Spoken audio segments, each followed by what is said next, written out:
You're listening to BTGS Radio, today's hottest and coolest new music station on Stationhead. I'm your host, Kathleen Mashana, and joining me in studio is my technology teacher from when I was in high school, Miss Tina Peretti. Miss Tina, thank you so much for being here. Oh, you're very welcome. It's my pleasure. I'm glad you can make it. Tonight, we're discussing Governor Kathy Hochul's new bell-to-bell cell phone ban for New York public schools, which will require students from kindergarten through 12th grade to keep smartphones and other internet-enabled devices put away for the entire school day, including in class, lunch, and study hall, starting next year. The goal is to reduce distractions, limit compulsive social media use, and address student mental health, with exceptions for students who have medical needs, learning disabilities, or need translation support. Schools must also ensure parents can contact their children during the day and have flexibility in how they store devices. Governor Hochul said, "We need classrooms where young minds can flourish, and that means eliminating once and for all the digital distractions that steal our children's attention. We protected our kids before from cigarettes and drunk driving, and now we are protecting them from addictive technology designed to hijack their attention." I support this ban fully in the classroom because it helps students focus, but I don't agree with restricting phones during lunch or in study hall since that is their free time. I'm also concerned about emergency communication. Kids should be able to reach their families quickly, and it's not always clear how the school will handle this. I'm experiencing a cell phone ban at the college level. For example, in my university, cell phones are not banned, but it's up to the professor's discretion. In one of my classes, I am not allowed to use my phone, and it has to be completely turned off in my bag,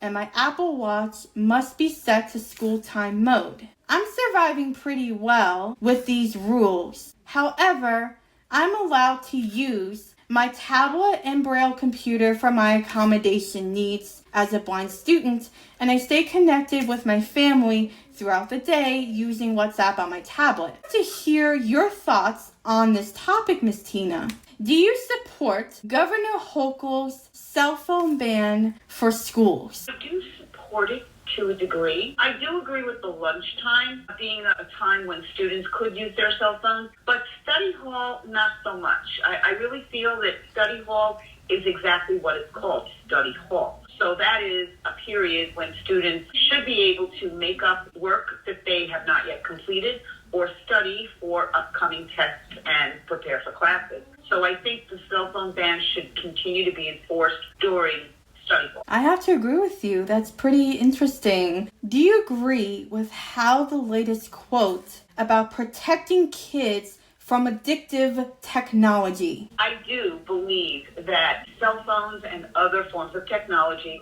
have an addictive effect on some people, and children are young and may not be able to self-regulate as well as older individuals, such as perhaps college-level students and adults. So I really do think that it is not harmful for students to be protected, perhaps sometimes against their will, from the potential addiction that cell phones and social media and other types of technology can easily make available to them.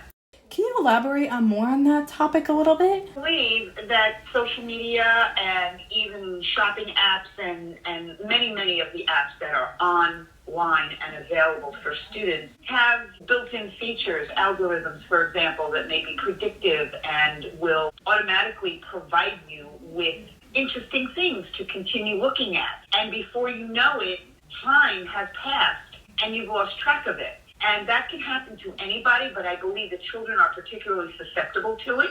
So I think kids need to have a time out from technology. And school is a place where they're supposed to be learning and interacting with other people, students their own age, adults and staff. So they're practicing their social skills and interpersonal skills. And they need to do that. And if they have their faces in their phones, they're going to be less inclined to interact with living, breathing human beings that might be around them. I have to agree on that. That's very interesting, and thank you for sharing a little more on this issue here. Do you think it's practical to ban phones during lunch and study hall, or should students have more freedom with their free time? Well, I think they could have more freedom with their free time, and I believe lunch might be considered free time. However, I disagree with study hall. Study hall is not exactly free time. And study hall is a time when students should be doing homework or studying or doing other things that are school related rather than, chatting with friends or shopping or using social media. Yeah, that's very interesting, really.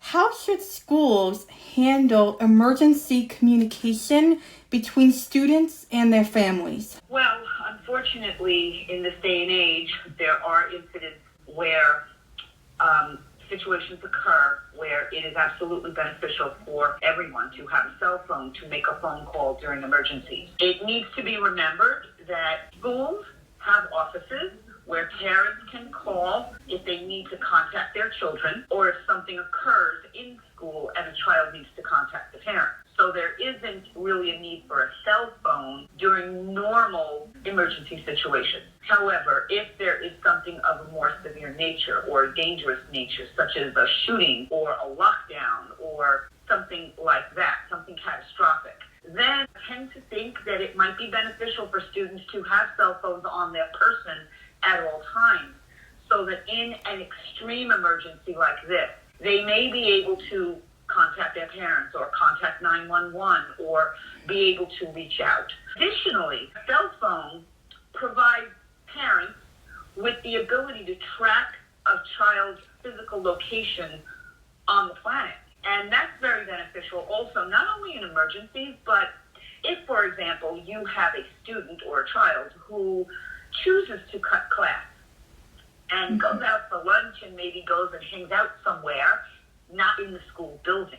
Parents can track their child's location. But here's the point here, they will not be able to. They won't be able to due to the cell phone ban here. Sure that the cell phone should be out of the possession of an individual. Thinking the same goal could be accomplished if cell phones must remain off or in a bag, site, and not used. But I think they should be able to remain on the child's person. They shouldn't be checked into an office or a locker. What do you suggest in this kind of situation here? Well, I'm suggesting that I think children should be allowed to keep their cell phones on their person at all times. They must be turned off. They must be in a bag out of sight and only used with a teacher's permission if it's work related, and only ever taken out under extreme, dire, catastrophic emergency situations. You're right, and those are very good points you brought up here. Thank you, Miss Tina, for joining me on the show today. That's all the time we have for now. Good night, everyone, and I'll see you all next time. Music button. Music only.